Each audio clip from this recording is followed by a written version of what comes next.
Bonjour à toutes, bonjour à tous. Je suis Théo Herbuche, directeur des rédactions de Campus Matin et de Newstank. Je suis heureux de vous retrouver pour ce nouveau webinaire avec notre partenaire, le réseau des INSPE, pour évoquer l'internationalisation de la formation des enseignants. Un thème qu'on va traiter aujourd'hui en 1 h 15, 1 h 30, et qui sert de préambule à l'université d'été du réseau des INSPE, qui se tiendra les 14 et 15 juin. On vous partagera le lien au cours du webinaire. Nous allons donc aujourd'hui, notre enjeu, faire un premier tour d'horizon et nourrir ce qui sera décliné d'ici peu par les membres du réseau et que vous pourrez approfondir. Avec moi, Martin Le Sénéchal, journaliste au sein de la rédaction, pour co-animer les échanges. Bonjour Martin. Bonjour. Et Martin, tu vas nous présenter nos différents intervenants et lancer les échanges. N'hésitez pas, vous aussi, qui êtes dans la salle et qui nous rejoignez progressivement, la salle virtuelle, à vous présenter et à nous saluer dans le petit chat prévu à cet effet. Martin, c'est à toi.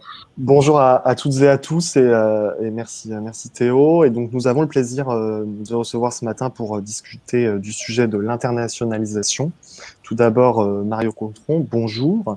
Vous êtes vice-président du réseau des INSPE en charge de l'international et directeur de l'INSPE de l'Académie de Poitiers. Avec vous également Christine Fernandez-Malouagne, vice-présidente relations internationales de l'Université de Poitiers. Aussi, on a beaucoup de poids de vin aujourd'hui, et coordinatrice du réseau des VPRI d'université. Également présent Sébastien Linden, vous êtes consultant et fondateur de Linden & Switch, et vous avez occupé par le passé diverses fonctions à Sciences Po, dont responsable des affaires internationales pour le Maghreb et le Moyen-Orient. Puis vous avez été également chef du service de coopération scientifique et universitaire de l'ambassade de France en Israël.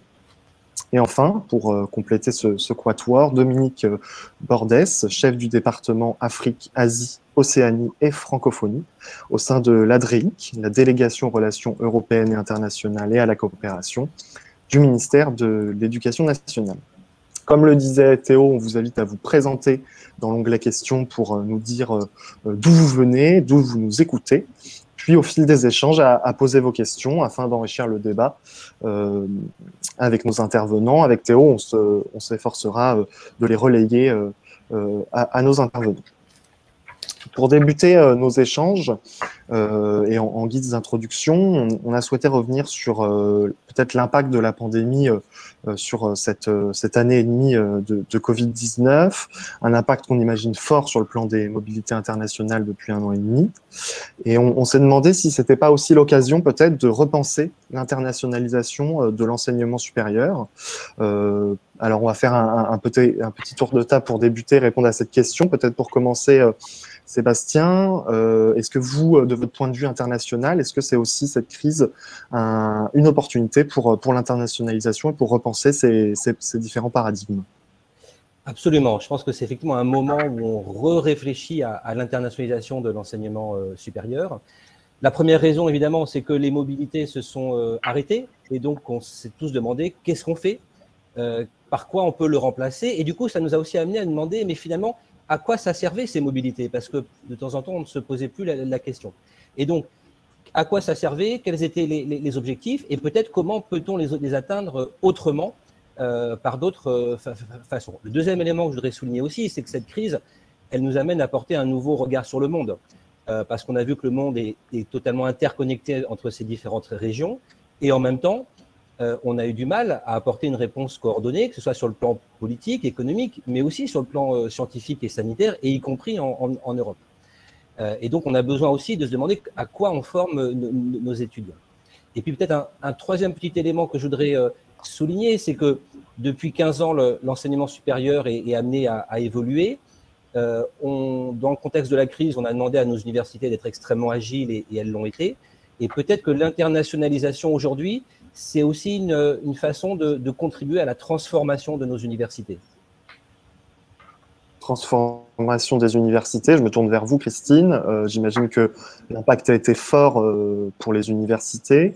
Quelles évolutions vous percevez-vous dans l'internationalisation des établissements ou quelles évolutions peut-être souhaitez-vous à l'avenir, des évolutions révélées par cette crise? clairement, hein, comme ça vient d'être dit, cette crise ça a été un accélérateur aussi de la transition des mobilités, de l'internationalisation de nos formations et de nos recherches, avec de nouveaux enjeux aussi liés à la transition numérique, liés à la transition écologique. Et aujourd'hui, la nouvelle charte Erasmus, d'ailleurs, permet de prendre en compte ces aspects-là qui ont été accélérés par la crise. Ceci étant dit, ça ne veut pas dire qu'on va supprimer désormais toutes les mobilités. On va sans aucun doute les réfléchir autrement. On va réfléchir à l'intérêt de ces mobilités, à la façon de voyager peut-être aussi autrement. Mais on sent bien que pour les étudiants, comme pour les enseignants-chercheurs, il y a quand même aujourd'hui une envie de voyage, une envie de retrouver cette interculturalité, non plus at home, mais dans le monde. Mario, est-ce que c'est des questions qu'on retrouve également au sein des INSPE? Est-ce qu'il existe des spécificités pour la formation des enseignants sur ces renouveaux de l'internationalisation? Oui, alors il y a une répercussion évidente de cette crise sanitaire, hein. C'est l'impossibilité de se déplacer, que ce soit au niveau des mobilités de nos étudiants ou au niveau des activités d'expertise en se rendant sur le terrain. Mais en même temps, ça a été l'occasion de développer et de concevoir nos enseignements à distance sous de nouveaux formats d'intervention. Et là, les répercussions sont très importantes et au bénéfice de futures mobilités internationales. Ça sera la possibilité, par exemple, d'accompagner nos étudiants quand ils seront à l'étranger, en leur dispensant des cours, en les accompagnant dans leurs stages. Ça sera aussi, on va mettre à profit cette expertise que chacun a acquis, mais pas simplement à l'INSPE, et on va proposer des formations diplômantes à nos partenaires étrangers qui sont en demande de formation, mais sous des formats hybrides. Et maintenant, on a la maîtrise de tous ces formats. Donc, je pense qu'il y aura des aspects bénéfiques à très court terme. Est-ce que c'est des aspects bénéfiques qu'on retrouve au niveau peut-être plus macro, Dominique, du point de vue du ministère de l'Éducation? Est-ce que cette crise mondiale a aussi amené un changement de stratégie internationale au niveau du ministère? Alors, sur le changement de stratégie même, je dirais non, finalement, parce que la crise n'a pas impacté négativement le principe même d'une dynamique d'internationalisation du système éducatif français. Et elle n'a pas remis en cause le principe même de cette priorité interministérielle forte. Pour le ministère de l'Éducation nationale, de la jeunesse et des sports, elle a même été réaffirmée très récemment lors du Grenelle de l'éducation. Jean-Michel Blanquer, le 26 mai, a réaffirmé cette priorité d'ouverture à l'international du français et donc de la coopération dans le établi. Et oui, il faut la repenser parce que si les modalités, parce que le principe même de la dynamique n'a pas été pose, les modalités, il a fallu les repenser. Il y a eu un impact, ça vient d'être souligné, sur les mobilités physiques, mais il a été inégal selon les moments et aussi selon les destinations géographiques. Mais la pandémie a constitué une formidable occasion de repenser ces modalités d'intervention, avec au cœur des discussions à l'international pour le ministère de l'Éducation et en lien avec le réseau des INSPE, tout ce qui est e-éducation, formation des enseignants en distance. Témoigne en particulier le fait qu'au sein des instances politiques multilatérales, le sujet de la formation des enseignants a été au centre de toutes les discussions, avec une accélération des concertations internationales sur que fait-on pour assurer la continuité pédagogique. Ça s'est passé au sein de l'instance UNESCO et au travers de leur coalition mondiale pour l'éducation, à laquelle a participé largement le ministère de l'Éducation et le ministère Blanquer. Ça a été aussi le cas au sein des instances francophones, avec dès le début de la crise en mars 2020, un lancement par le secrétaire général de la conférence des ministres de l'Éducation des gouvernements et États membres de la francophonie, de sessions ministérielles extraordinaires pour se concerter et mutualiser dans un esprit de solidarité nos ressources, nos idées, notre expertise sur l'enseignement à distance et la place de ces acteurs dans la pratique d'enseignement. Et ça fait un formidable vecteur d'activation pour penser des sujets qui étaient déjà au cœur des discussions avec les partenaires. Alors Dominique, on nous signale que le son est un peu compliqué pour bien vous entendre. Donc, on va espérer que votre connexion se rétablisse un petit peu. On va voir si on peut faire quelque chose. Merci à ceux qui nous l'ont signalé et merci à vous quatre pour ce premier tour de table. On avait envie, alors on va avoir un plan. On s'est donné un petit plan avec Mario Cotron qui nous a aidé à préparer ce webinaire. On va essayer de s'interroger d'abord finalement sur le contexte, ces tendances d'internationalisation, bien se redemander ce que ça veut dire en général. Et puis ensuite, on se donnera un morceau plus copieux sur les INSPE là-dedans et enfin la manière dont la France et les INSPE rayonnent ou essayent de rayonner, de travailler collectivement à l'international et de voir un peu comment tout ça peut s'améliorer aussi. Donc, encore une fois, n'hésitez pas à nous interpeller si vous avez des questions sur l'un ou l'autre de ces volets. Justement, je me retourne vers Sébastien. Pour nous aider un petit peu à voir de quoi on parle finalement. Oublions un peu la pandémie, ça va mieux, on peut la mettre de côté au moins un peu, même si elle sera en toile de fond. De quoi parle-t-on?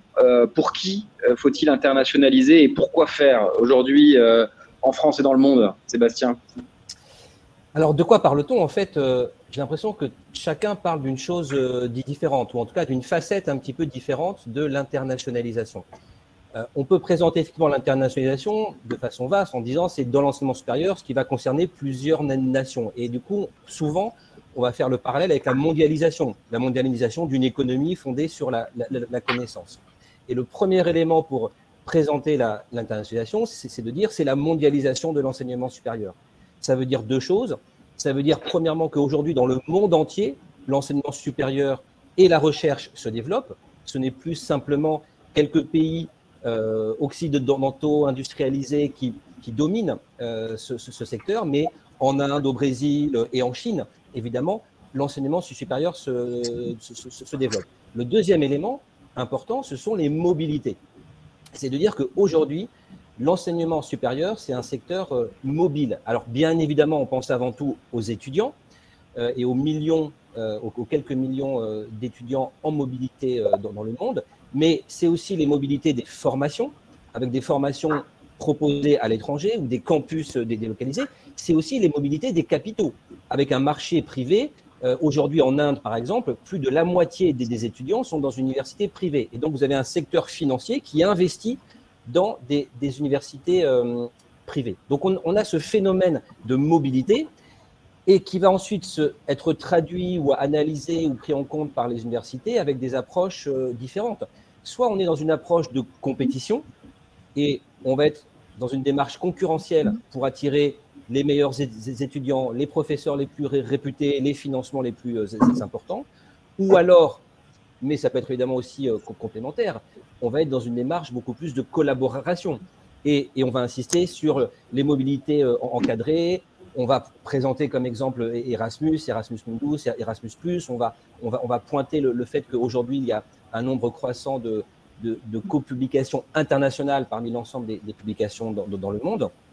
Et puis le dernier élément aussi, peut-être une tendance pour certains ou un risque pour d'autres, c'est de présenter l'internationalisation comme une globalisation, avec l'idée peut-être qu'il y aurait un modèle vers lequel toutes les universités devraient converger, avec un risque d'inégalité peut-être, parce que ça resterait peut-être un modèle imposé par certains pays, et puis un risque aussi de déconnexion, avec des universités qui se déconnecteraient peut-être de leur territoire, de leur métropole, de leur région, voire de leur État, en ne se pensant que comme une université globale. Merci Sébastien. Christine Fernandez, est-ce que vous voulez compléter un peu ce panorama? On rappelle que vous animez un réseau de vice-présidents relations internationales, donc vous avez sans doute une vision assez large des choses. Donc les tendances que vous détectez, et puis peut-être les liens entre cette mobilité dont parlait Sébastien et puis l'internationalisation à domicile, comme on le dit de plus en plus souvent. Alors, j'adhère totalement à ce qui vient d'être dit par Sébastien. Alors, bien entendu, au niveau des universités françaises, nous sommes des universités citoyennes et donc notre rôle avant tout, c'est de former des étudiants Et je dirais que le modèle économique pour nous, c'est avant tout de s'assurer que la suprématie culturelle et économique de la France, finalement, passe par le fait qu'on va former de futures élites internationales. Alors, bien sûr, nos laboratoires veulent aussi avoir les meilleures collaborations, des financements, etc. Mais je dirais que sur le plan éducatif, notre objectif, c'est quand même avant tout, finalement, de pouvoir accueillir des étudiants qui, plus tard, finalement, garderont cette notion de France, alma mater et avec des retombées, donc finalement, économiques à un petit peu plus long terme. Alors ça, c'est pour ce qu'on pourrait appeler la mobilité individuelle, la mobilité diplômante, c'est-à-dire les étudiants qui viennent en France s'inscrire à un diplôme. Même pendant cette période de Covid, le nombre d'étudiants internationaux qui est venu en France est resté aussi important que d'habitude, puisque grâce notamment donc, au MESRI, au ministère des Affaires étrangères, tous les étudiants qui venaient en France pour des études ont obtenu leur visa et donc ont pu être sur les bancs des universités et des écoles en septembre ou en octobre. On voit que cette mobilité diplômante, elle va encore en s'accentuant, puisque par exemple à l'université de Poitiers, cette année, nous avons plus 25% de demandes d'inscription, et c'est une tendance générale d'avoir une hausse sur la majorité de nos universités. Et puis ensuite, il y a donc ce qui a été évoqué comme la mobilité encadrée, c'est-à-dire des échanges d'étudiants, les étudiants français qui partent en mobilité à l'international et les étudiants internationaux qui viennent en mobilité un semestre, une année dans les universités françaises. Alors finalement, le fait que les étudiants qui venaient chercher le diplôme sont quand même arrivés dans nos amphis l'année dernière a fait que nos étudiants qui n'ont pas pu faire de la mobilité, là parce que c'était compliqué de se déplacer, ont quand même eu justement de la mobilité at home. Parce qu'il faut bien aussi convenir de cela, que la mobilité at home, c'est pas seulement suivre des cours en visio, faire des conférences par Zoom ou par d'autres systèmes, c'est aussi dialoguer sur les bancs de la fac, dans des cafés lorsque les terrasses sont réouvertes, avec des étudiants, avec des enseignants, avec des chercheurs d'autres pays, d'autres cultures. Et c'est bien pour cela aussi qu'on ne peut pas fonder l'ensemble finalement de la mobilité sur uniquement de la mobilité virtuelle, et d'où l'intérêt de cette mobilité hybride que Mario a abordé tout à l'heure, qui va intégrer finalement des périodes de mobilité at home où on échange aussi avec d'autres cultures chez soi, j'ai envie de dire, des mobilités plus ou moins longues dans d'autres pays, chez d'autres partenaires, et puis donc ensuite au retour de la mobilité, à nouveau de la mobilité virtuelle avec des participations à des séances comme on est en train de faire en ce moment. Christine, peut-être garder la parole encore une minute pour nous dire ce qui va changer, alors peut-être les grandes lignes et en ciblant peut-être plus pour la population des enseignants avec le nouveau programme Erasmus qu'on a mentionné tout à l'heure. Quoi de neuf à l'horizon? Alors, encore une fois, pour les enseignants, d'ailleurs, comme pour les étudiants, ce qui va changer, c'est la possibilité de faire ces mobilités hybrides. De toute façon, c'était prévu avant la crise, mais encore une fois, cette crise, finalement, si on veut retirer du bénéfice, on va dire que c'est un incroyable accélérateur de tout cela. Ce qui va changer, c'est aussi la possibilité d'avoir finalement des mobilités plus inclusives, donc de permettre à des publics plus importants de faire des mobilités, donc à la fois des mobilités plus courtes pour les personnes qui, pour des raisons familiales, de santé, professionnelles, ne peuvent pas partir longtemps et qui vont aussi avoir des aides financières supplémentaires. Et puis, c'est aussi la notion de mobilité décarbonée, à savoir que là encore, il va y avoir pour les mobilités physiques, encore une fois, qu'il n'est pas question de supprimer totalement, des bonus pour les enseignants, pour les personnels administratifs et techniques, comme pour les étudiants, qui feront l'effort de prendre le train, le bus, la voiture partagée, le vélo, la trottinette, tous les moyens qui permettront de se déplacer. Il y a aussi une logique, je crois, de mobilité de groupe qui va se développer. Tout à fait. Alors ça fait partie justement de la mobilité hybride. Il est prévu en fait dans la nouvelle charte Erasmus de faire en fait de la mobilité hybride par groupe, c'est-à-dire que 3 universités européennes partenaires organisent justement ces mobilités avec donc un déplacement court chez les uns ou chez les autres, encadrés par de la mobilité virtuelle, des actions, donc avant, après et même parfois pendant la mobilité. Donc, ça se fait avec un minimum 15 étudiants, mais là encore, ces 15 étudiants d'universités européennes peuvent être associés à des étudiants d'universités du monde entier. Et là aussi, une tendance forte de la nouvelle charte, c'est cette possibilité, alors qui existait déjà, mais qui est encore accentuée, eh bien, d'associer des universités du monde entier aux universités européennes pour aussi, eh bien, avoir comme cette qualité d'éducation qu'on a en Europe, qu'on a en France, de pouvoir la partager, de partager les bonnes pratiques avec l'ensemble du monde, et en repensant encore une fois les mobilités, c'est-à-dire vraiment ne pas forcément prendre l'avion tous les 4 matins pour aller rencontrer des collègues, des étudiants, mais inclure cette notion donc, de mobilité à distance dans le voyage raisonné. Merci Christine. Dominique, Mario, je vous laisse peut-être compléter ce qui pour vous vous semble être les tendances. On rentrera bien sûr dans le détail, notamment tout à l'heure avec Martin des INSPE, de l'internationalisation, mais à ce stade-là, peut-être ce qui vous donne envie de réagir. Dominique Borde. Simplement dire, alors je ne sais pas si on m'entend mieux. Moi, c'est très bon. Bon, bah, parfait. Donc, non, mais simplement pour compléter, dire que le budget du programme Erasmus+ sur les 6 années à venir a quasiment doublé, avec plus de 26 milliards d'euros. Et une partie de ce budget qui est consacrée à l'enseignement, à la formation professionnelle et à l'enseignement scolaire, qui concerne notre ministère. Pour la période écoulée, c'est-à-dire de la période des 6 années précédentes, de 2014 à 2020, on avait déjà eu, en termes de mobilité d'élèves primaires et secondaires, une augmentation de près de 96% par rapport à la période précédente. Pour la mobilité des enseignants, elle a aussi plus que doublé sur la période qui vient de s'achever, une progression de 205%.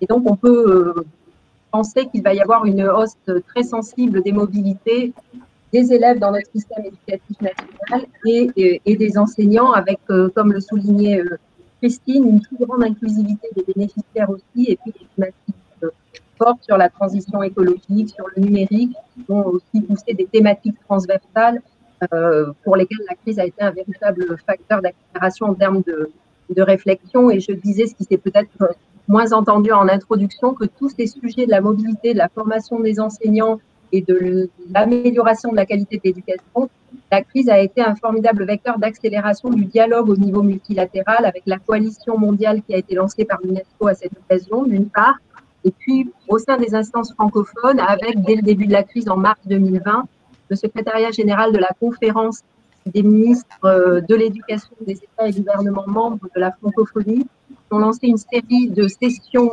ministérielles extraordinaires sur la continuité pédagogique, sur la qualité de l'éducation à maintenir et donc sur la formation des enseignants. Et ça s'est décliné par un certain nombre de projets qu'on aura certainement l'occasion d'évoquer après, mais qui plaçaient le réseau des INSPE en tant qu'acteur d'expertise au centre des discussions.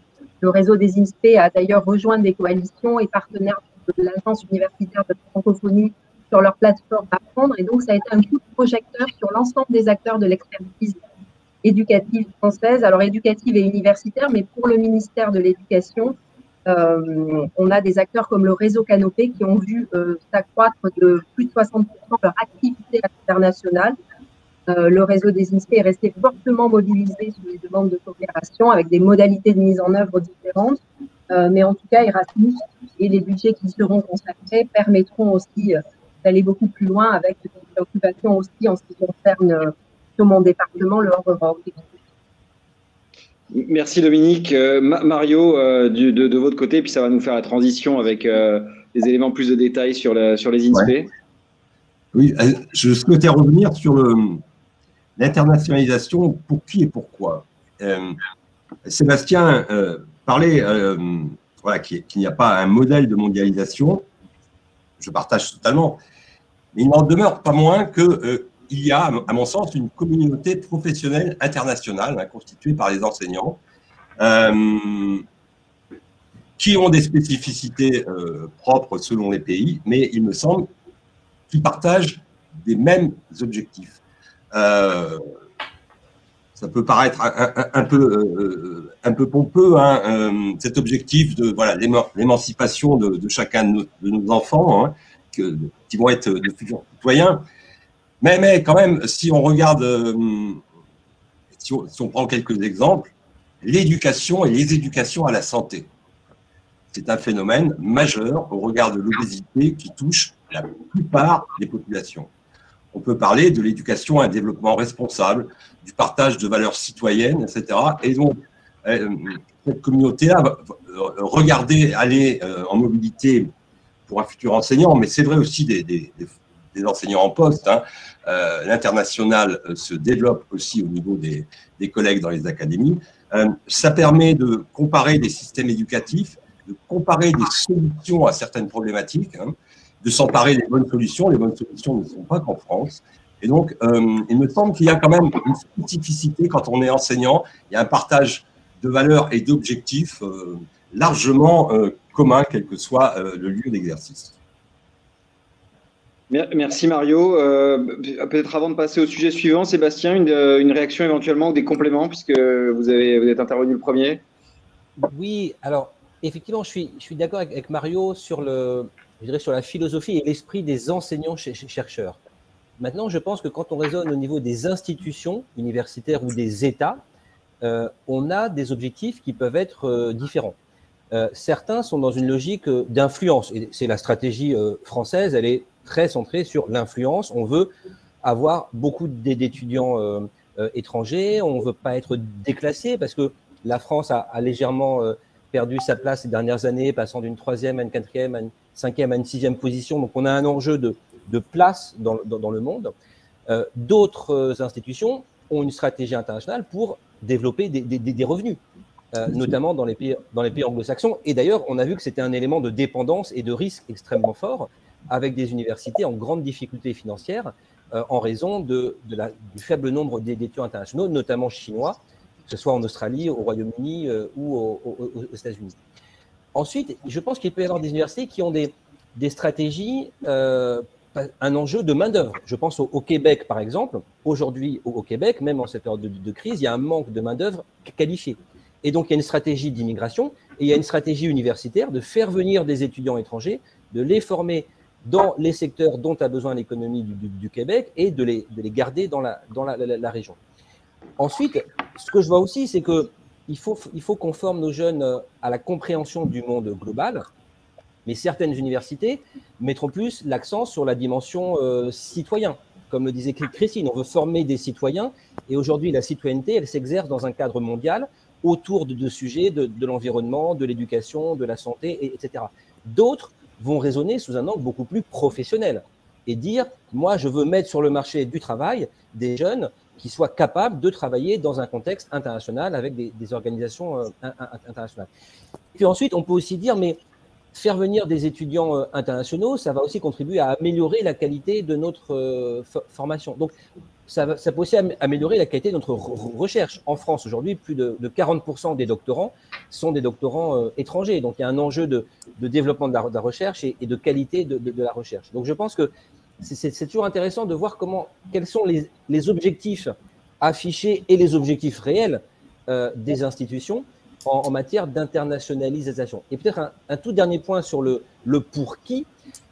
C'est vrai qu'on a réalisé peut-être avec cette crise qu'en se concentrant sur une internationalisation par les mobilités, finalement, on ne s'adressait qu'à une grande minorité d'étudiants. Les étudiants en mobilité diplômante dans le monde ne représentent que 2,5% des étudiants dans le monde entier. Et je pense que beaucoup d'universités se sont rendues compte aussi que les étudiants qu'elles envoyaient en mobilité représentaient peut-être 5, 10, 15% de leurs étudiants, mais que les moyens mis en place, les moyens financiers, les moyens humains, représentaient peut-être 80 ou 90% des moyens de l'internationalisation.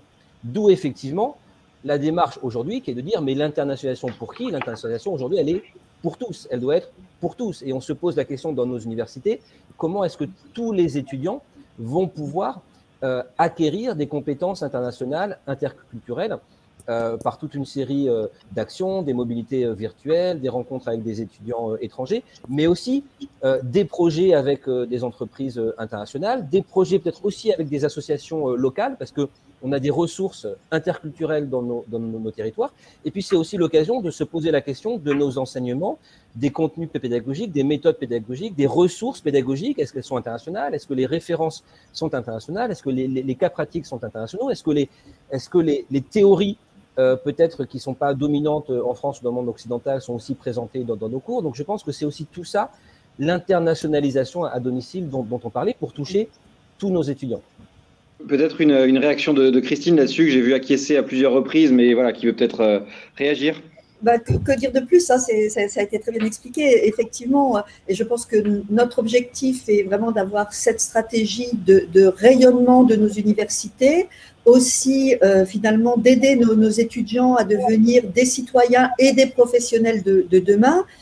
Dans le nouveau programme Erasmus, on insiste beaucoup sur cette notion de promotion d'une citoyenneté active, d'une citoyenneté attachée aux valeurs d'une société ouverte, démocratique, inclusive et écologique.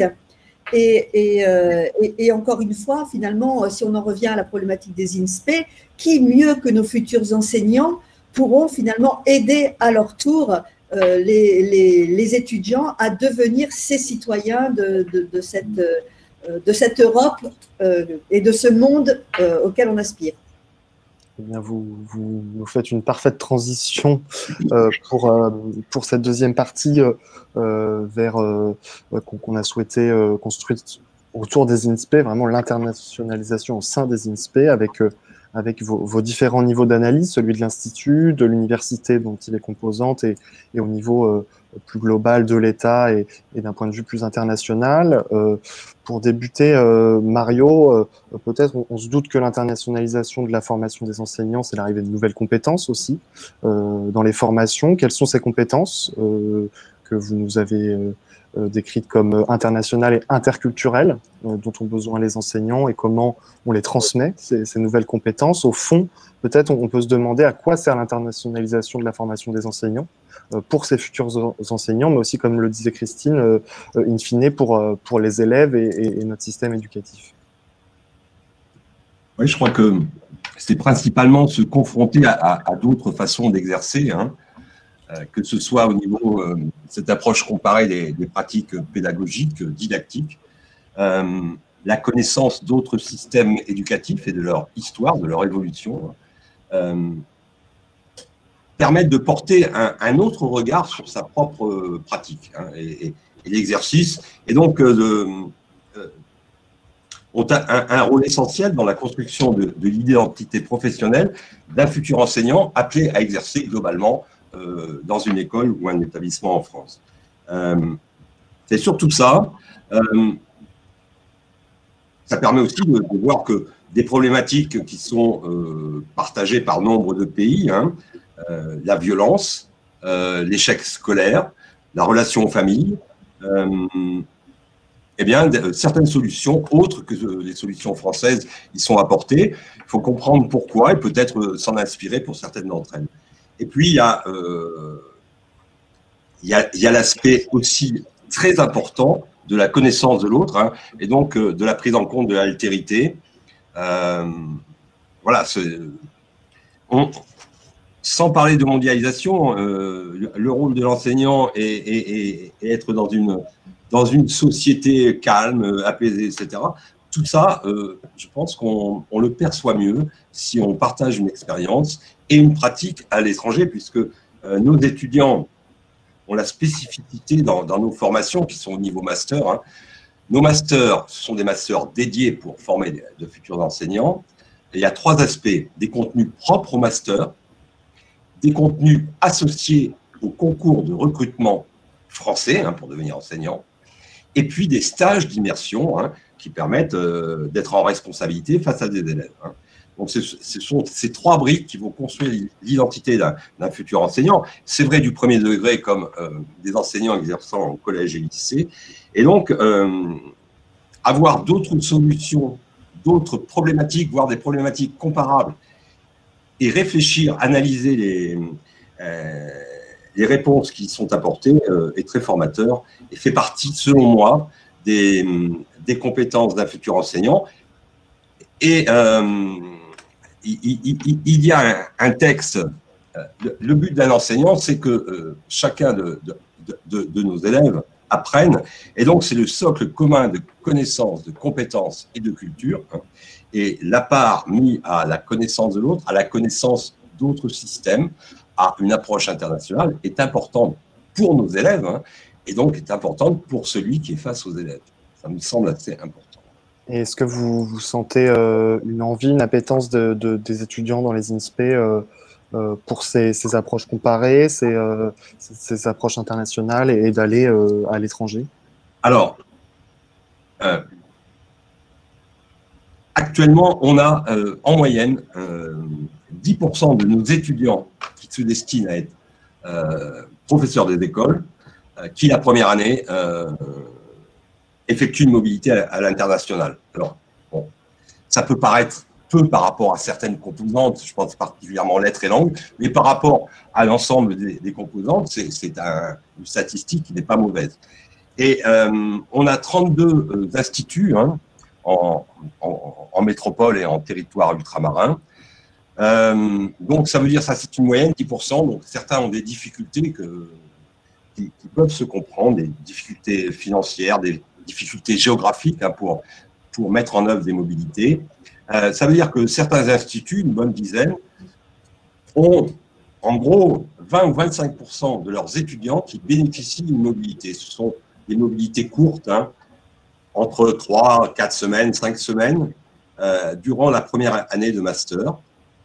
Ça concerne, au niveau des mobilités, au niveau national, 70 pays, hein, qui sont visités et où nos étudiants vont en stage, 70 pays différents. Ces stages sont de 3 ordres, hein. Ce sont des stages pour moitié dans des établissements français à l'étranger. Voilà, où on a de futurs professeurs d'école, mais aussi quelques professeurs du second degré qui effectuent un stage qui peut être en responsabilité. Et ce sont pour moitié des établissements locaux. Et au niveau des activités, outre cette activité d'enseignant, on a aussi des activités qui touchent plus à la solidarité internationale. C'est-à-dire que nos étudiants, mais aussi nos enseignants, vont en mobilité dans certaines écoles pour mettre en place un projet pédagogique, hein, qui peut être de formes très variées. Ça peut être mettre en place des jardins pédagogiques dans des écoles primaires, hein. On voit ça assez régulièrement. Ça peut être aussi développer l'ingénierie pédagogique avec les moyens d'informatique, par exemple. Et donc, on a une forte appétence. Chaque INSPE est organisé avec un référent international, hein. Ce sont des collègues qui font un boulot formidable, hein. Moi, j'ai la chance de coordonner ce groupe-là.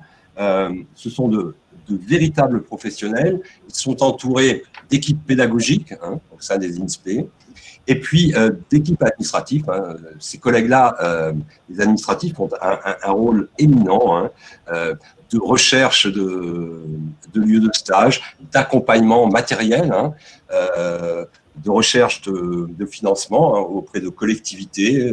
Voilà, essayer de mettre en avant aussi des fonds propres de nos instituts.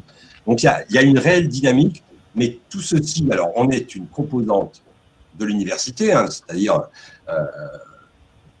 c'est similaire à ce que sont des facultés ou ce qu'étaient des facultés, mais évidemment, cette politique à l'international ne se fait pas en dehors de notre établissement intégrateur, de notre université, hein. C'est-à-dire qu'on bénéficie aussi des développements de l'université. Et je pense par exemple aux alliances universitaires européennes, hein, qui se sont mises en place. Il y a beaucoup d'universités françaises qui y participent, qui y contribuent fortement. Il est évident que de ces alliances-là vont découler une contribution et une participation des INSPE.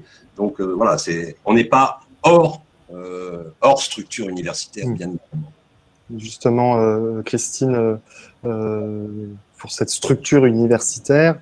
Comment vous concevez la place des INSPE dans les politiques internationales que vous portez au sein de votre université? Quelle place vous souhaitez qu'elles prennent? Est-ce que vous voyez des opportunités sur la formation des enseignants de votre point de vue?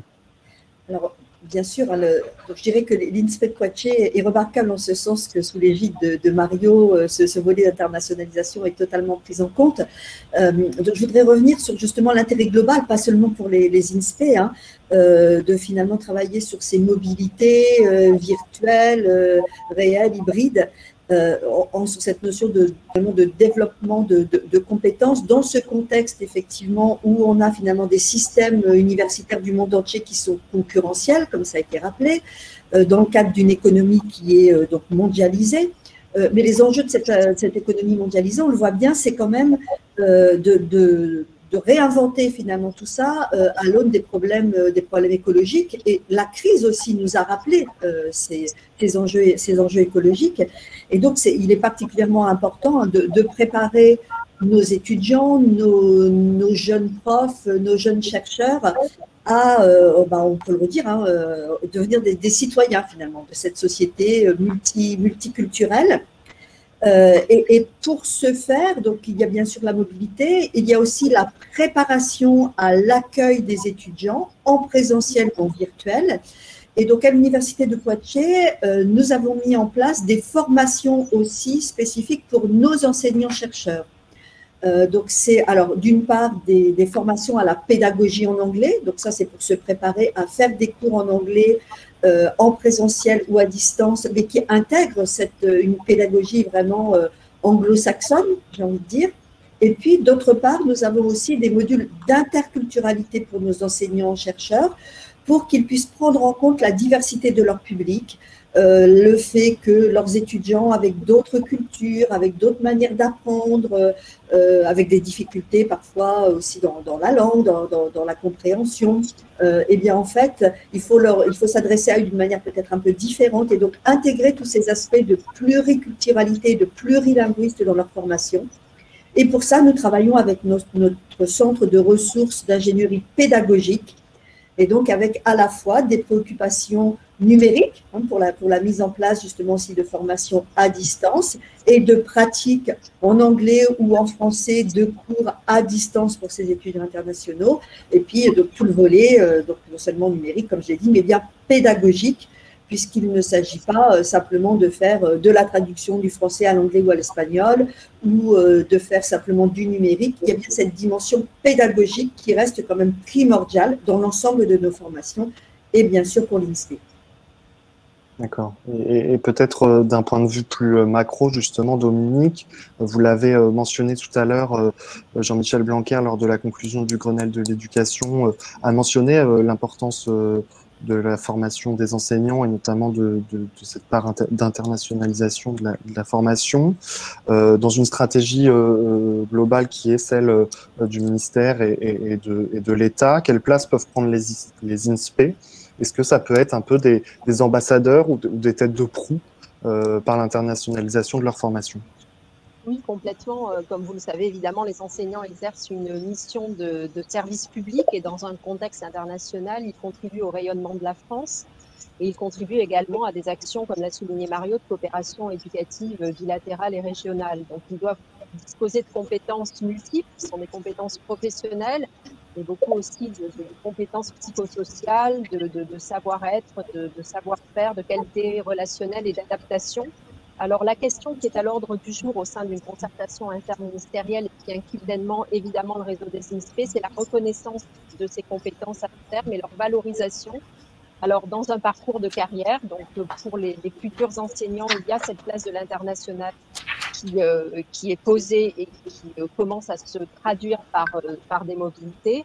Et puis, il y a la question qui est pensée aussi au niveau de leur carrière avec la Direction générale des ressources humaines du ministère de l'Éducation nationale. C'est cette valorisation de parcours internationaux. Et puis, au retour d'une mobilité à l'international, comment est-ce que le système éducatif français peut pleinement profiter d'une expérience à l'international acquise par un enseignant?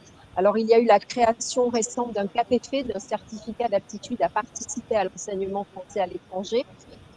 Une centaine de CAPEFE sous le contrôle de Mario ont été délivrés, je crois, cette année. Donc, c'est une certification qui a vocation à monter en puissance. Vu de la DREC et en termes de coopération internationale, évidemment, on souhaite que la projection à l'international des enseignants français ne se limite pas au réseau d'enseignement français à l'étranger et puisse bénéficier plus largement à des actions de coopération. Et donc, pour ça, il s'agira certainement, via le réseau des INSPE aussi, de nouer ou de renforcer des partenariats universitaires avec des lieux de formation initiale et continue d'enseignants dans les pays partenaires.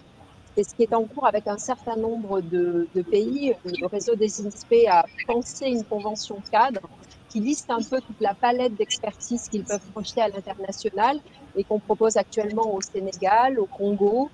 Ça s'est matérialisé avec la Tunisie, alors pas cette année, mais l'année précédente, par l'accueil dans 11 INSPE de futurs enseignants tunisiens. Donc, il y a énormément de mobilités, certes sortantes, qui ont été évoquées, mais il y a aussi de la mobilité entrante sur des périodes variables à la demande des pays partenaires et bien souvent financée par les pays partenaires.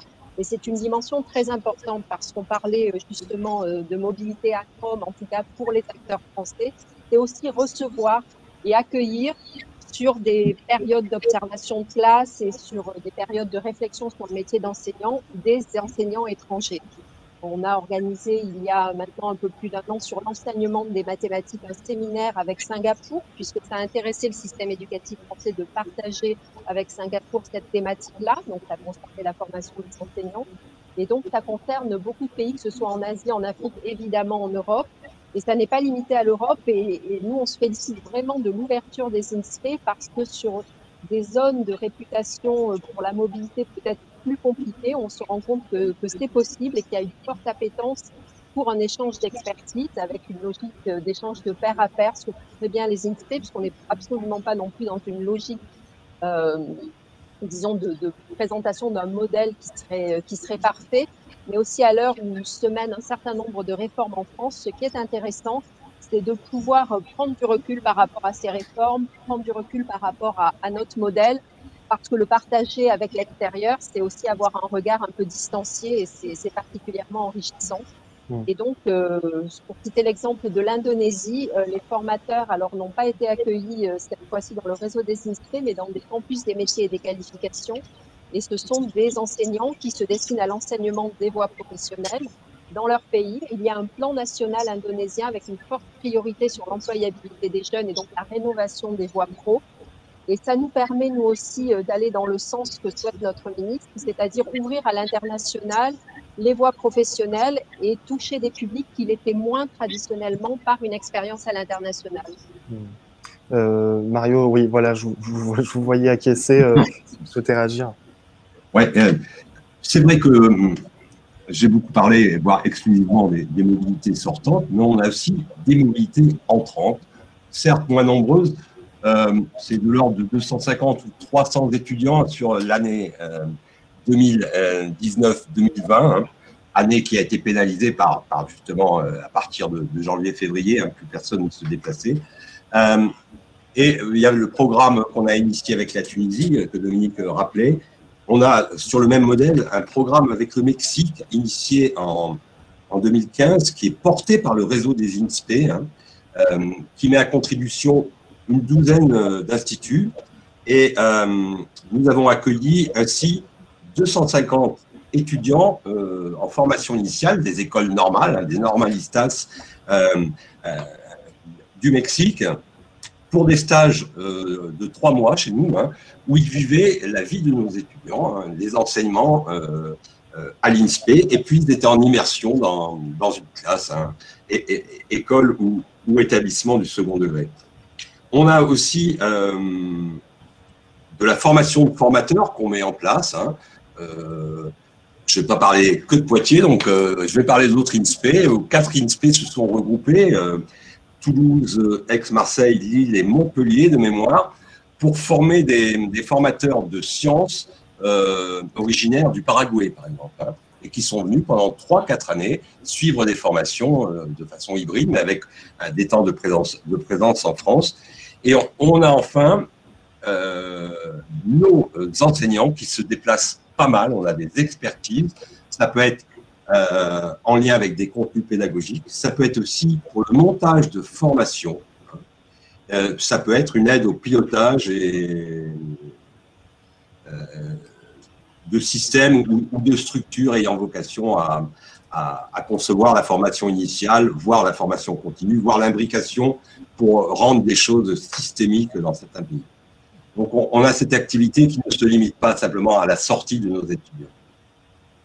Pour revenir peut-être, pour finir cette seconde partie à la formation des enseignants, en ce moment, c'est, je ne vous l'apprends pas toutes et tous dans les INSPE, la mise en place de la réforme issue de la loi pour une école de la confiance, avec notamment le décalage du concours de la fin du M1 à la fin du M2. Est-ce que ces nouveaux masters, ces nouvelles maquettes, elles vont dans le sens de l'internationalisation? Est-ce qu'elles vont permettre de faire plus de choses, notamment par le décalage du concours? Peut-être Mario, si vous voulez en dire quelques mots. On me reproche souvent d'être un optimiste, mais là, il faut avouer qu'avec cette réforme et le positionnement du concours, comme il a été dit, qui était par Martin, qui était positionné en fin de première année, et maintenant il se déplace en fin de seconde année. Actuellement, avec un concours en fin de première année, beaucoup d'étudiants hésitaient à aller à l'étranger au cours de leur première année, parce que leur objectif principal, c'était de devenir enseignant, et ça passe par un filtre, c'est la réussite au concours. Bon. Et puis l'année d'après, une fois qu'ils étaient lauréats du concours, ils devaient exercer face à une classe. Donc, ils devaient être présents chaque semaine pendant un certain temps face à des élèves. Difficile d'aller à l'étranger. Voilà. Le concours étant déplacé en M2, ça libère totalement la première année. Et donc là, on va amplifier, j'en suis certain, les mobilités, certes, des étudiants futurs professeurs de l'école, mais aussi des étudiants du second degré, parce que le concours du second degré étant un concours national, Poitiers n'allait pas envoyer ses étudiants à l'étranger pendant que, je vous dis, par exemple, Bordeaux continuait à préparer le concours. Il y avait, là, le concours étant déplacé, le M1 est totalement libre, et donc cette volonté institutionnelle d'augmenter l'internationalisation de nos formations va être facilement mise en œuvre avec ce déplacement du concours, c'est évident. Plus des opportunités, je crois que c'est Dominique qui le mentionnait, par rapport à des partenariats au niveau européen. Nous avons été sollicités par l'ADRI pour mettre en place des consortiums, et ces consortiums de quelques INSPE, 4 ou 5 INSPE, sont en lien direct avec un pays donné d'Europe, et donc pour déployer des mobilités, mettre en place des bonnes pratiques, une sorte de configuration cadre dont pourrait bénéficier l'ensemble des instituts. Donc je crois que cette réforme, par ce déplacement d'un concours, aura des effets visibles très rapidement sur le déplacement de nos étudiants. Sébastien, est-ce que vous souhaitez réagir, peut-être avoir votre vision sur cette internationalisation des formations enseignantes et peut-être l'apport que peut avoir ces échanges de bonnes pratiques, de vision, au fond un peu mondialisée d'approche éducative? Oui, alors moi je suis très impressionné par toutes ces initiatives et tous ces projets.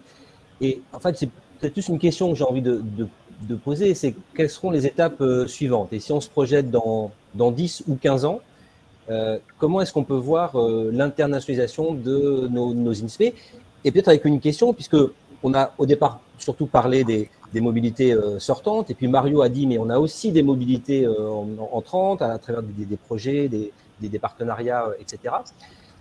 Est-ce qu'on pourrait imaginer que dans 10 ou 15 ans, dans nos INSPE, on ait des formations 100% en anglais pour que les étudiants du monde entier, puisqu'on a dit qu'on voulait une internationalisation pour tous, pour que tout étudiant, même s'il ne parle pas français, puisse venir se former en France pour devenir enseignant, pas pour passer le concours en France, mais pour ensuite repartir travailler dans son pays. Au passage, il aura appris le français. Est-ce que c'est Voilà, c'est plus une question que j'ai envie de poser. Est-ce que c'est une perspective crédible? Dominique ou Mario, peut-être? Moi, je veux bien. Christine évoquait tout ce qui est mis en œuvre dans les universités pour pouvoir enseigner et dispenser ces cours en anglais. Je dois avouer que c'est moins vrai au niveau de la composante INSPE.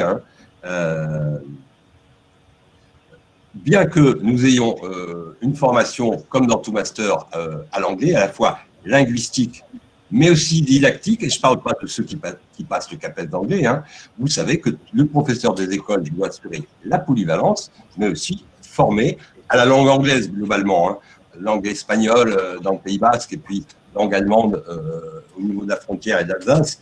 Mais voilà. Mais c'est quand même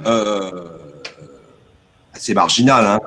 Mais on peut supposer, comme le dit Sébastien, que dans quelques années, dans 10 ou 15 ans, on aura la possibilité de faire des formations en anglais. Alors, et de former comme ça un public plus large que nos seuls étudiants français, reste quand même la difficulté de la présence de cette préparation concours, qui est spécifique avec... voilà. Et voilà pourquoi, au niveau de la venue d'étudiants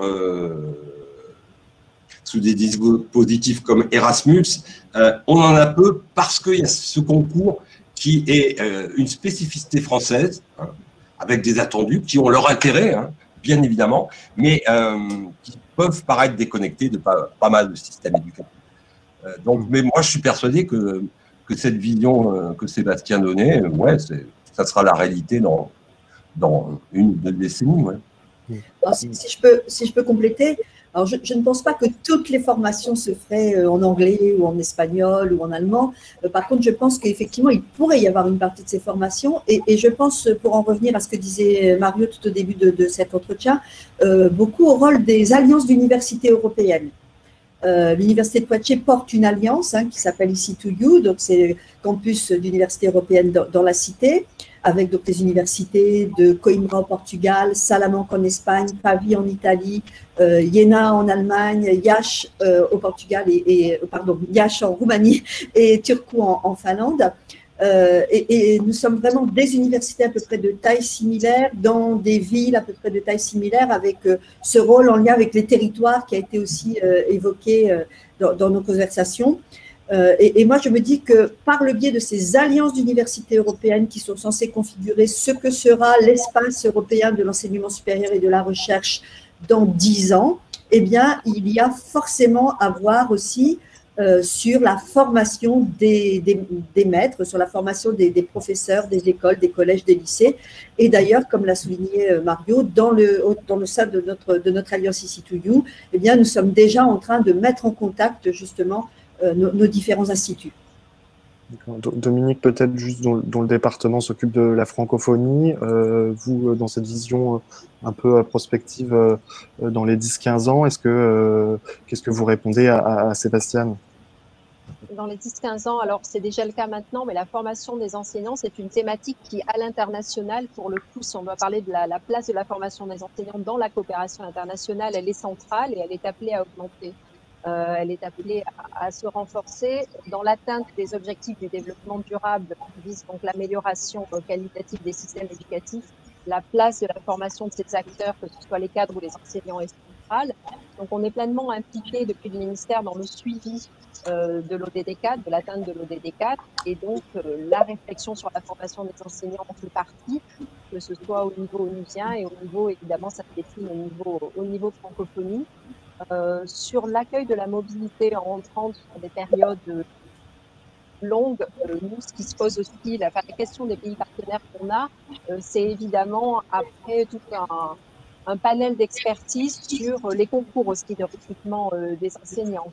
Mario s'en rappelle peut-être, mais des pays comme Haïti qui sont appelés, comme parfois certains pays en Afrique, à recruter des enseignants qui ne sont pas fonctionnaires, mais qui ont un déficit d'enseignants non titularisés. Donc, ils recrutent un peu sur le tas et sur le terrain. Haïti a le projet de délivrer des permis d'enseigner. Et là, l'expertise des INSPE sur les compétences à exiger et comment on les certifie, comment on les valorise. On a le Burkina Faso qui demande un appui sur la création des concours de type CAPES ou agrégation. Donc, on va jusqu'au bout de la chaîne de cette expertise. Et donc, sur les 10 ans et bien avant, ce qu'on essaye de construire, c'est peut-être d'agréger encore des acteurs qui ne soient pas uniquement sur la formation des enseignants purs, mais aussi sur toute la chaîne et l'écosystème qui va jusqu'au recrutement et qui nous permet donc de valoriser l'expertise globale du système éducatif et universitaire en l'occurrence. L'enjeu pour nous, mais un premier cap a été passé avec la crise, je vous disais, on a pu monter des projets grâce au dialogue politique en francophonie et à l'UNESCO sur des financements du partenariat mondial éducation autour de la formation des enseignants en période de crise sanitaire. Il y a un projet qui s'appelle Imagine École et qui a donc été financé sur fond du partenariat mondial pour l'éducation. Il est à destination pour le moment de 10 pays d'Afrique de l'Ouest. C'est une plateforme de ressources numériques. Mais elle est innovante parce qu'elle a vocation à fédérer les dispositifs de continuité pédagogique existants dans les pays partenaires et elle permet aussi de former des enseignants à l'utilisation de ces ressources et à la création de ressources. Et elle permet aussi des appels d'offres en direction des EdTech locales des pays concernés pour de la création de ressources. Donc l'enjeu pour nous, c'est de promouvoir toute cette chaîne de l'expertise française et d'embarquer un écosystème similaire dans le pays partenaire. Et donc, on peut penser qu'on est arrivé sur ce projet-là, en tout cas, à matcher à la fois une concordance du discours politique national avec celui des partenaires, en multilatéral et avec des financements multilatéraux importants derrière. Donc, il y a un vrai enjeu aussi de valorisation de l'expertise et d'être capable aussi de la chiffrer. Parce que quand on chiffre finalement la participation de la France dans la coopération éducative, dans la formation de manière globale, on s'aperçoit qu'il y a déjà des indicateurs très différenciés chez les différents bailleurs et même entre les différentes instances et même en interne, comment est-ce qu'on évalue finalement la part réelle de la contribution française à la coopération éducative. Ça, c'est une vraie question.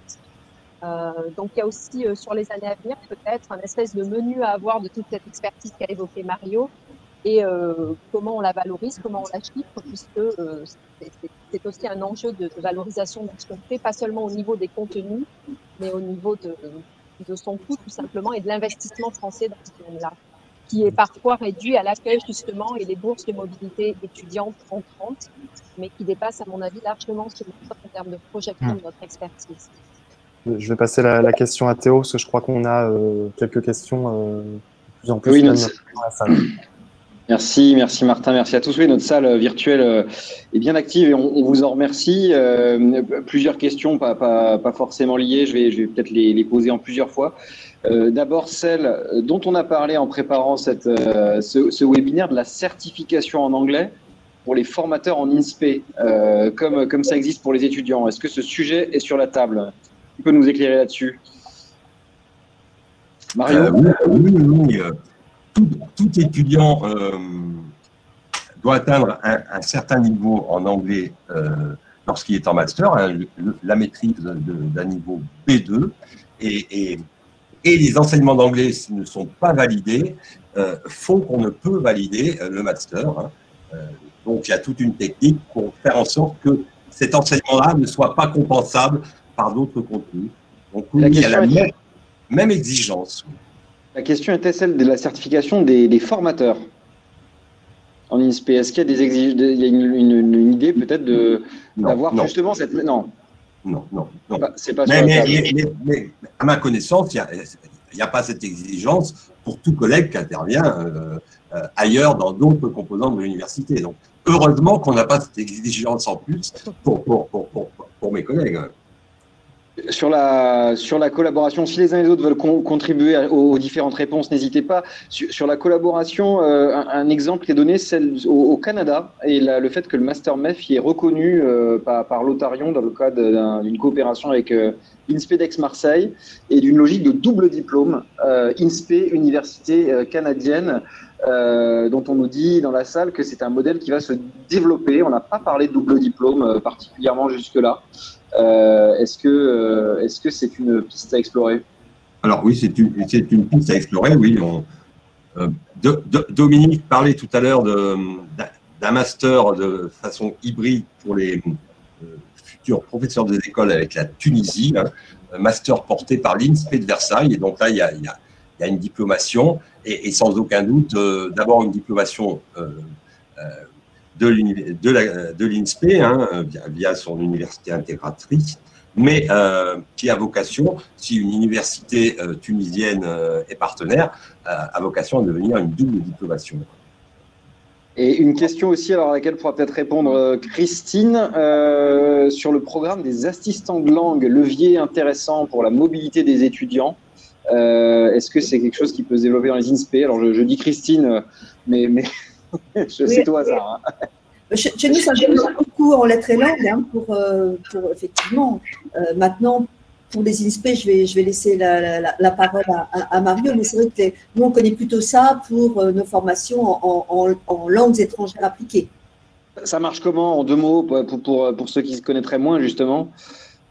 Ça veut dire que les étudiants, en fait, vont faire un stage, mais sous l'égide du ministère de l'Éducation nationale, cette fois-ci, et non plus de l'enseignement supérieur et de la recherche.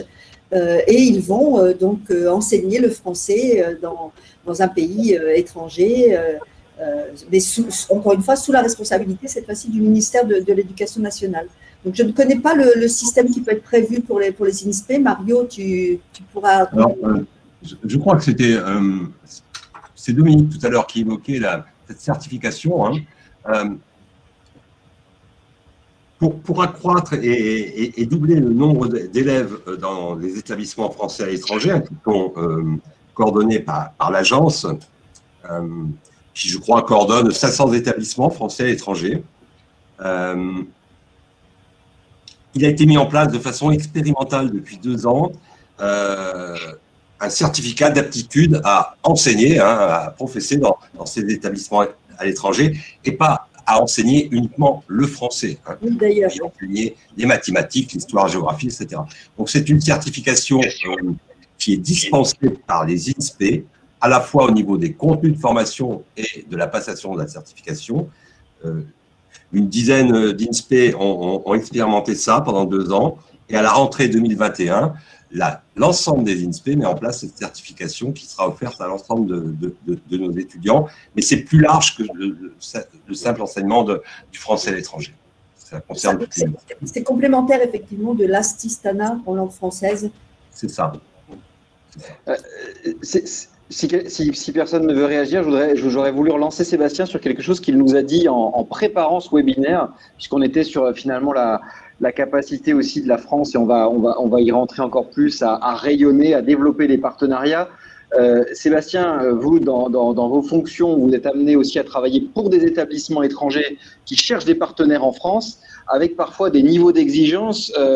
Par exemple, s'il fallait créer une faculté dans le domaine de l'éducation, des niveaux d'exigence très carrés, hein, donc pas facile forcément de matcher avec nos INSPE.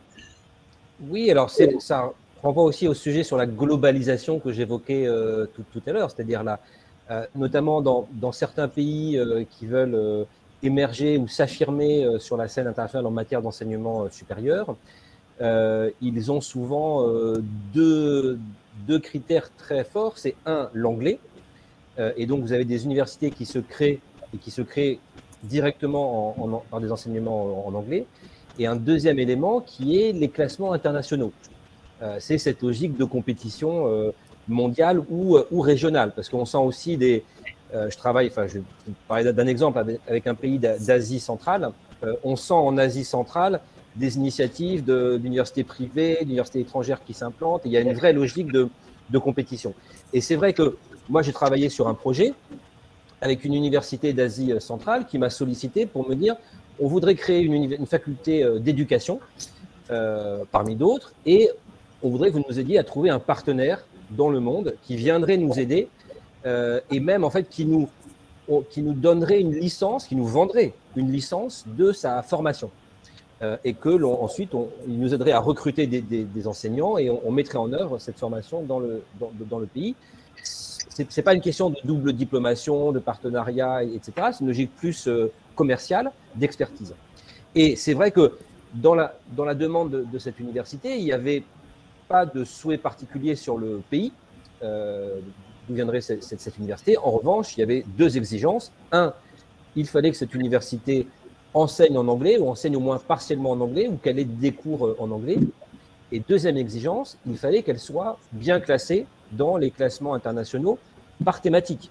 Et c'est vrai que moi, je suis allé voir naturellement la place des établissements français dans les classements de QS, de Times Higher Education en éducation.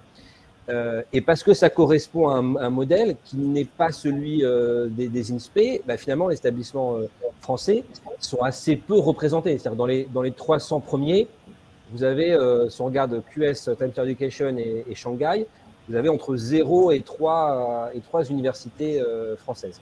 Et puis après, j'ai regardé, mais est-ce que je peux trouver une université qui a des enseignements en anglais? Effectivement. C'est pour ça que je posais aussi la question tout à l'heure. Donc c'est vrai que dans cette logique de compétition, je pense qu'on peut être plus offensif, parce qu'il y a une logique de coopération qu'ont rappelé Christine, Mario, Dominique, à ce que font les INSPE, ce que font les universités, ce que fait le ministère, ce que fait France Éducation Internationale, ce qui se passe à travers la UF, etc. Donc là, je dirais que la France est, je pense, bien présente et a des réseaux et des relations proches avec un certain nombre de pays. Mais je pense que dans certains autres pays ou dans certaines régions où la francophonie est moins présente, où l'influence française, culturelle, scientifique française est moins présente, c'est vrai qu'on aurait envie, ou moi comme consultant à ce moment-là, j'aurais eu envie de me dire, bah, tiens, je peux proposer une université française qui propose un master en anglais en éducation. Donc je pense que pour l'avenir, ça sera effectivement un des sujets intéressants à prendre en compte. Mais si je me remets 20 ans en arrière, il y avait beaucoup d'écoles d'ingénieurs en France ou des IEP où si vous leur disiez maintenant vous allez faire un master en affaires publiques ou un master d'ingénierie en anglais, ils vous auraient dit mais non, on ne sait pas faire, nos enseignants ne savent pas faire, et puis de toute façon, nous on est là pour former des ingénieurs ou des administrateurs français. Donc je pense que ça serait intéressant d'observer à l'avenir comment est-ce que dans ce métier d'enseignant qui est un métier universel, avec après des spécificités juridiques, peut-être des approches différentes. C'est vrai que selon qu'on est à Singapour ou à Helsinki, il y a une histoire, il y a une tradition. Mais justement, je pense qu'il y a un enrichissement qui peut se faire et des échanges par la recherche et par l'expertise qui peuvent se développer. Alors Sébastien vous a bien challengé là, tous les trois. On va vous laisser réagir. Mario, Dominique, Christine. Ouais, rapidement. C'est vrai qu'on a le souci dans tous ces partenariats de défendre une expérience de formation des enseignants, initiale et continue, et surtout pas un modèle. Il se trouve qu'hier à Poitiers, je recevais un conseiller ministère de l'enseignement supérieur du Tchad qui souhaitait que l'INSPE, que j'ai le plaisir de diriger, voire le réseau, puisse répondre pour remettre en place les écoles normales d'instituteurs et les écoles normales supérieures qui forment l'ensemble des enseignants au Tchad. Et donc, moi, j'ai le souci, mais mes collègues, de la même façon, de relater notre expérience, nos difficultés, des solutions trouvées, mais surtout pas d'apparaître comme un modèle. Et là, ce que dit Sébastien, c'est finalement, on n'est pas assez punchy, et il a raison. Les écoles d'ingénieurs, il y a 20 ans, étaient dans notre état par rapport à aller conquérir des marchés, parce qu'il y a un savoir-faire. Bon, c'est sûrement une dynamique à penser, ça. Dominique? Oui, ben ça rejoint un peu la question qu'on évoquait tout à l'heure de la valorisation de l'expertise, non pas dans ses contenus, mais finalement en termes plus de valorisation marchande de notre expertise. Et donc, il faudrait avoir un modèle économique autour en tout cas dans la relation avec certains pays, de la proposition de notre expertise qu'on n'a pas forcément pour le moment. Sur les demandes au-delà de l'offre en langue, en anglais, mais pourquoi pas dans d'autres langues. Il y a eu aussi des expériences, et notamment avec le Tchad, porté, je crois, par l'INSPE de Poitiers, de demandes de VAE d'individus aussi, de validation des acquis de leur expérience en tant qu'enseignants dans des pays où, justement, la valorisation de la formation continue des enseignants ne se fait pas. Donc, il y a aussi cette expertise-là qui est demandée. Et puis, ce qu'a fait émerger aussi la crise sanitaire, c'est les compétences numériques des enseignants. l'utilisation du numérique par les enseignants, c'est aussi une compétence qui doit être renforcée, et c'est aussi un des volets de la demande d'expertise dans l'enveloppe formation des enseignants plus globale. Et là, on a des réponses en direction de certains pays du GIP public PIX, qui travaillent notamment avec la Mauritanie, qui travaillent avec le Bénin. Et donc voilà, ça fait partie aussi des choses à creuser. Au-delà des langues étrangères, cette expertise un peu plus spécifique dont la nécessité a été plus forte ces derniers mois. Christine, sur ce côté marketing, développement international de l'offre? Alors, au niveau je parlerai seulement donc des formations et pas de la recherche qui est encore dans une autre logique, mais clairement, au-delà des INSPE, il y a des thématiques qui se prêtent beaucoup à cette dynamique-là. C'est plus les domaines qui relèvent de ce qu'on appelle les sciences dures ou les sciences inhumaines, si vous préférez, enfin tout ce qui relève de l'ingénierie, justement, où il est non seulement important de pouvoir attirer de bons étudiants, et donc par des cours notamment en anglais, de pédagogie anglaise, mais où il est aussi important pour nos étudiants français de toute façon de suivre ces cursus en anglais. Mais donc là, on est dans la logique aussi des écoles d'ingénieurs qui ont été évoquées, aussi des écoles de commerce, je pense à notre IAE par exemple, qui est tout à fait dans cette logique-là. Et je voudrais aussi rajouter un petit mot sur l'accueil justement des enseignants, des chercheurs étrangers. L'Université de Poitiers est la première française et la 5e en Europe sur la réussite aux Erasmus MIC. Donc MIC, c'est Mobilité internationale de crédit, donc mobilité, les échanges avec le reste du monde. Et dans ce cadre-là, donc on a des collaborations notamment avec Haïti, qui a été cité, la Colombie, la Tunisie, des pays d'Asie centrale, d'Europe de l'Est.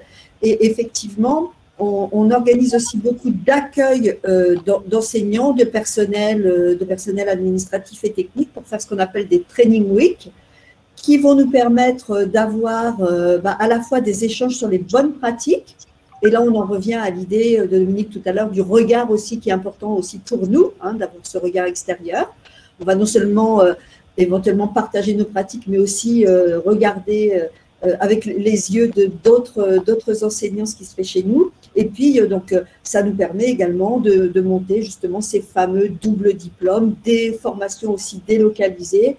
Et là, c'est quelque chose effectivement qui viendra plus alors du secteur, on va dire, de l'économie, avec nos IAE, nos écoles de commerce interne, et puis toutes nos formations dans le domaine de l'ingénierie, par référence plus à ce qui se passe effectivement dans les écoles d'ingénieurs. Et puis, je voulais juste terminer en disant aussi que faire des cours en anglais, ça n'est pas forcément contre-productif pour la francophonie, parce que les étudiants qui vont venir en France suivre des cours en anglais, de toute façon, ils vont aussi vivre en France, ils vont aussi partager la culture et la langue française. Et par exemple, quelque chose que j'ai mis en place à Poitiers depuis que je suis vice-présidente, ce sont des cours gratuits de FLE, de français langue étrangère, pour finalement tous nos étudiants, doctorants et chercheurs internationaux qui viennent nous visiter. Et c'est aussi une façon de mettre en avant la francophonie tout en pratiquant l'anglais de manière professionnelle. Plusieurs questions. On a des questions, ouais. Qui nous remontent des intervenants, des participants. Peut-être une première sur les relations avec l'Agence universitaire de la francophonie et l'Organisation internationale de la francophonie. Ce sont des collaborations qu'on a pas mal évoquées lors de la préparation de ce webinaire. Et donc, on nous demande comment on pourrait envisager une collaboration plus étroite entre les INSPE et ces deux, entre l'agence et l'organisation. Est-ce que quelqu'un souhaite répondre là-dessus? Peut-être Mario, est-ce que c'est déjà bien ce qui est fait ou est-ce qu'on peut encore aller plus loin dans cette collaboration? Alors, le réseau des INSPE collabore avec l'AUF et principalement dans un programme intitulé Apprendre, qui est dirigé vers la professionnalisation des pratiques enseignantes et le développement de ressources. Ça concerne 26 pays, principalement des pays africains, mais pas que. Hein. Si joint Haïti, etc., et quelques autres pays, en dehors de cette zone géographique. Le réseau des INSPE contribue à un groupe de travail d'expertise en lien direct avec la formation initiale des enseignants dans ces pays-là. Et donc, nous y contribuons en fournissant des livrables par rapport à des problématiques qui peuvent concerner plusieurs de ces 26 pays, ou cibler plus particulièrement un de ces pays. Comment on pourrait sans aucun doute y participer plus? Et je pense que, alors on a mis au niveau du réseau des INSPE, de ses collègues investis dans les relations internationales, on a mis en place une structuration sous forme de 3 pôles d'expertise, l'un en lien direct avec les disciplines, comment enseigner le français, les mathématiques, etc. Un autre qui s'intéresse à l'innovation pédagogique et un troisième au recueil et au développement de ressources. Il me semble que ces pôles vont être effectifs et vont pouvoir démarrer dès septembre 2021. Ça nous permettra là d'amplifier les partenariats, par exemple avec l'Agence universitaire pour la francophonie, mais aussi de répondre à des besoins plus ciblés, voilà, portés par l'ADRIC, principalement par Dominique, mais pas que, où on a besoin d'être très réactif pour répondre à un besoin et où il y a une urgence de fournir une réponse et donc une expertise et de collaborer. Mais il se fait déjà des choses par rapport à cet énorme programme à prendre. D'accord. Oui, Dominique. Simplement, pour illustrer ce que vient de dire Mario, il est tombé une demande de l'AUF en direction du réseau des INSPE reçue, je crois, la semaine dernière. Alors, Apprendre, c'est l'appui à la professionnalisation des pratiques enseignantes et au développement des ressources. Et c'est une demande du Congo. Le principe de la plateforme Apprendre de l'AUF, et des gens qui nous écoutent connaissent certainement cette plateforme, c'est de recueillir les demandes pays. Donc, c'est le pays partenaire qui va formuler une demande au travers de cette plateforme et donc l'AUF, en tout cas le service qui y est dédié, va ensuite répercuter pour rechercher l'expertise en réponse à cette demande. Et la demande de la semaine dernière, c'est le Congo sur la formation des enseignants avec un certain nombre de livrables. Et parmi l'expertise qui est demandée pour le Congo, c'est un expert en digitalisation et en supervision de tâches de tutorat en ligne. Donc, pour en revenir au contexte de crise sanitaire, on voit bien que c'est maintenant inséré à peu près dans toutes les demandes qui étaient un peu plus générales et classiques jusqu'à maintenant. Et donc là on voit, c'est un message que j'ai reçu, je n'ai pas eu le temps de traiter, hein. C'était en fin de semaine dernière, mais j'ai bien en tête l'intitulé du message, du mail.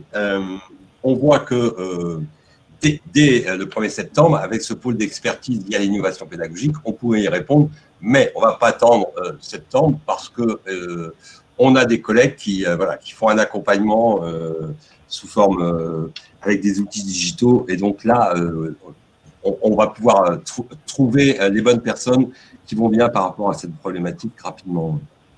Pour rejoindre plusieurs sujets qu'on a évoqués et relayer la question de Pierre Van de Weg, donc il nous demande, peut-on considérer la spécificité du recrutement des enseignants en France sur concours, et donc la spécificité de la formation qui prépare aussi à la réussite à ces concours, comme un des freins à la mobilité lors de la formation? Au fond, on rejoint un peu les questions qu'on a évoquées entre globalisation et spécificité du modèle français. Est-ce que ce concours et cette forme de la formation peut être un frein? Est-ce qu'il y a certains d'entre vous qui veulent réagir là-dessus? Je te l'ai dit tout à l'heure, si je peux me permettre, rapidement. Donc, oui, c'est évident, hein.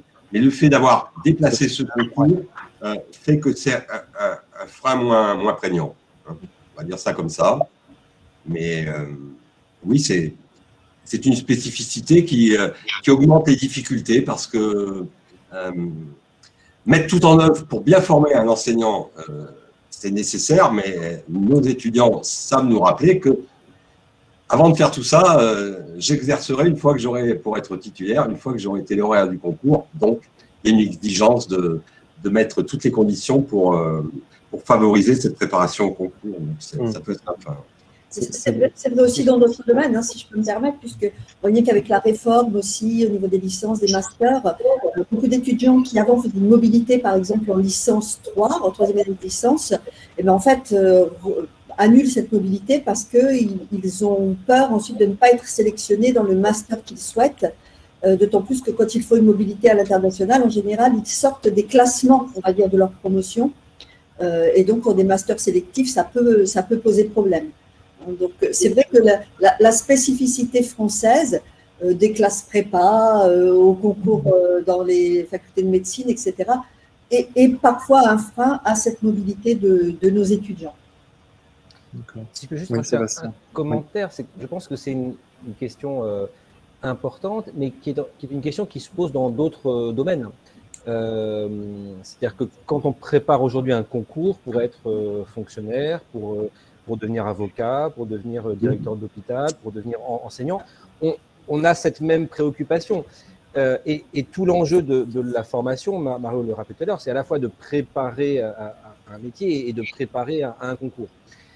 Mais je pense qu'il y a un travail pédagogique à faire en direction des étudiants pour leur montrer que l'expérience à l'international sera aussi un atout pour réussir leur concours. C'est-à-dire que s'ils ont le sentiment, effectivement, que partir à l'étranger, même si le calendrier est plus facile, etc., mais s'ils ont le sentiment que partir à l'étranger sera un handicap, ça veut dire effectivement on aura du mal à les convaincre. Mais je pense que dans le concours, ne serait-ce que dans l'oral du concours, c'est là où toutes les compétences qu'ils auront pu acquérir à l'étranger pourront être mises en avant et seront aussi un petit élément de différenciation par rapport à d'autres candidats. Si je peux me permettre, pour rebondir, ça fait partie, la réforme, il n'y a pas que le déplacement du concours, c'est évidemment plus global que ça. Le concours lui-même a été modifié et une des épreuves orales, assez ouverte, cet entretien-là, on ira chercher des arguments sur une expérience significative de l'étudiant. Donc, ça revient à ce que disait Sébastien, à l'étudiant de mettre en valeur les apports d'une mobilité à l'étranger.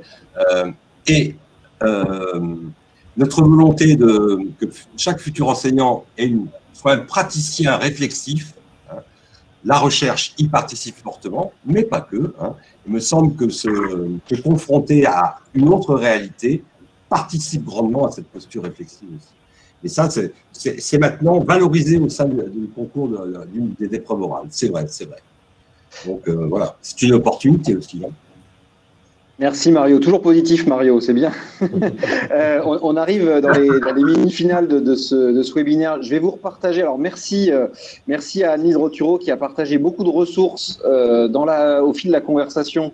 Je vais vous repartager dans un instant le lien vers l'université d'été du réseau des INSPE et vers le site Campus Matin qui vous permettra de revivre ce webinaire en replay et via le compte-rendu. Peut-être pour terminer, sous forme de tour de table, et là je vous prends un peu au piège tous les quatre parce que ce n'était pas prévu. Il y a une question dans la salle. Andrea Young dit « Il y a un travail à faire », ce n'est pas une question, c'est une affirmation, « Il y a un travail à faire envers les collègues surtout ». Et donc, j'ai envie de vous demander à tous les quatre de conclure avec une phrase. Il y a un travail à faire en matière d'internationalisation. Quel est ce travail, selon vous, prioritaire? On termine sur quoi? Avec quelle idée repartons? Quel est le travail à mener et que vous pourrez approfondir pendant cette université d'été? Christine, il y a un travail à faire pour internationaliser? Je dirais qu'aujourd'hui, il y a une grande envie, comme je le disais au début, de mobilité à nouveau, de liberté. Et donc, aujourd'hui, le travail, je pense, n'est pas très important parce qu'encore une fois, nos étudiants, nos enseignants ont envie, en fait, de mobilité. Le travail qui est à faire est sans doute sur repenser ces mobilités, repenser les temps de voyage, repenser donc une mobilité plus durable et repenser donc l'intégration d'une pédagogie finalement hybride avec du distanciel et du présentiel. Vous avez réussi à répondre au pied levé. Merci Christine, merci d'avoir été avec nous. Sébastien, il y a du travail? Oui, il y a du travail, il y a même beaucoup de travail. Et je crois qu'il y a un gros travail de conviction et de mobilisation. Et c'est peut-être un changement par rapport à la vision traditionnelle de l'internationalisation par les mobilités. C'est que quand on faisait des mobilités, ou en tout cas que des mobilités, c'était relativement simple. C'est-à-dire que vous aviez une équipe en charge de l'international qui nouait des partenariats, organisait les mobilités, envoyait les étudiants, accueillait les étudiants. Et parfois, on avait même le sentiment que c'était quelque chose d'un peu à part dans l'université. Et vous aviez des collègues qui vous disaient genre, tes étudiants chinois, tes étudiants ceci. Bon, aujourd'hui, quand on parle d'internationalisation et conditionnement internationalisation à domicile, et qu'on parle de compétences internationales, de compétences interculturelles, ce n'est plus un sujet uniquement pour l'équipe en charge de l'international. C'est un sujet pour toute l'université. Et c'est beaucoup plus compliqué, évidemment.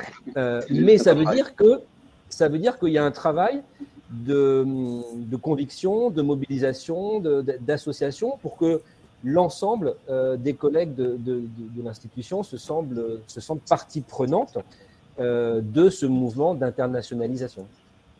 Merci Sébastien. Dominique, il y a du travail? Alors, il y a du travail, mais enfin, le cadre politique est là et la dynamique de l'international, elle est lancée depuis longtemps. Ce qu'on disait tout à l'heure par rapport aux individus, c'est une meilleure valorisation, une reconnaissance de ces parcours à l'international, des temps de mobilité.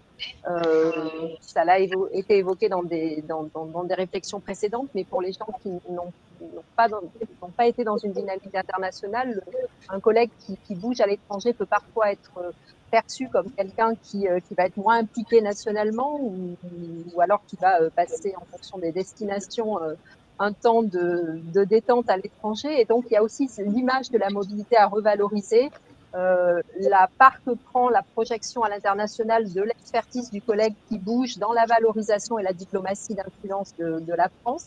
Donc, il y a tout ce travail aussi de valorisation à mener au niveau, en tout cas, du ministère de l'Éducation. Et je ne parlerai pas pour l'enseignement supérieur, mais c'est probablement peut-être la même chose. Il y a aussi une méconnaissance peut-être pour ceux qui ne bougent pas des modalités de financement. Et le travail en réseau des acteurs est essentiel puisque parfois les mobilités aussi, elles peuvent être, ou les projets avec un pays, le fait d'un individu ou de plusieurs. Et l'enjeu pour le travail qu'il y a à faire, c'est d'avoir un raisonnement et d'embarquer un écosystème. Nous, on a au niveau de la DREC dans les académies des référents aux relations internationales qui sont pleinement impliqués dans la mise en œuvre de nos projets de coopération, et je tiens à leur rendre hommage. C'est le réseau des délégués académiques aux relations européennes et internationales et à la coopération, qui travaillent très souvent en lien avec les acteurs de l'expertise que sont les INSPE, les ateliers canopés sur place. Et donc, finalement, le passage à l'échelle des projets et leur pérennisation, une fois qu'une expertise a été menée initialement, c'est arriver à avoir un maillage territorial sous forme de compagnonnage par une académie qui embarque son INSPE sur l'accompagnement de tel et tel projet ou tel et tel pays sur le long terme. Donc là, il y a un gros travail à faire, mais projet par projet, on y arrive, mais c'est moins, ça se fait pas de façon systématique. Et donc, si on prend un projet sur une thématique, par exemple, formation pro, le Bénin, l'Académie de Versailles est impliquée. Ça implique l'INSPE parce que les enseignants béninois qui sont là vont se voir délivrer un master même au bout de leur séjour en France de plusieurs années, parce que la DAREC est impliquée, parce que le GIP académique aussi, qui reçoit les financements du gouvernement béninois, est impliqué. Donc, le travail à faire aussi, c'est de faire matcher la machine administrative avec l'expertise et embarquer tous les acteurs sur un territoire qui fait que on a vis-à-vis d'un pays partenaire et face à une demande, une réponse d'un écosystème et pas d'individus ou d'institutions isolées. Répondre en écosystème. Merci Dominique, merci beaucoup. Mario, le mot de la fin est pour vous et merci une fois de plus d'avoir co-organisé ce webinaire avec Campus Matin et Newstank. On a de nouveau appris beaucoup de choses. Merci. Et le mot de la fin pour Mario. Oui, merci à vous deux, Théo et Martin. Vous êtes essentiels dans ces tables rondes. Je vais répondre à cette question où il y a du travail, mais d'abord, je suis ravi de cette table ronde consacrée donc à la formation initiale des enseignants et à ce regard sur l'aspect international. Il y a du travail. J'allais répondre étant optimiste. Heureusement qu'il y a du travail. Heureusement. Et là, je vais aller vers ce qu'on appelle nous, le continuum de formation, c'est-à-dire avant l'arrivée chez nous, donc en licence, dans nos masters, et après, l'enseignant qui est recruté, ses premières années de formation, etc. Et donc, on travaille à ce continuum, mais pour l'instant, l'aspect internationalisation est absent de notre réflexion, et sans aucun doute, il va falloir mettre cohérence dans ça, et par rapport à nos collègues des académies, pour qu'on construise cette nécessaire connaissance de l'ailleurs et d'autres pratiques, pas uniquement en formation initiale, mais qu'il y ait de bonnes pratiques et qu'on systématise ça. C'est sûrement un vaste chantier, mais qui mérite qu'on y regarde de près. Ouais. Eh bien, merci pour ce mot de la fin. Merci à Martin, co-animateur de ce webinaire. Merci à tous les participants et rendez-vous très bientôt pour la restitution et donc l'université d'été du réseau des INSPE. Merci à tous. Au revoir. Merci à vous. Au revoir. À bientôt. Au revoir. Au revoir. Au revoir.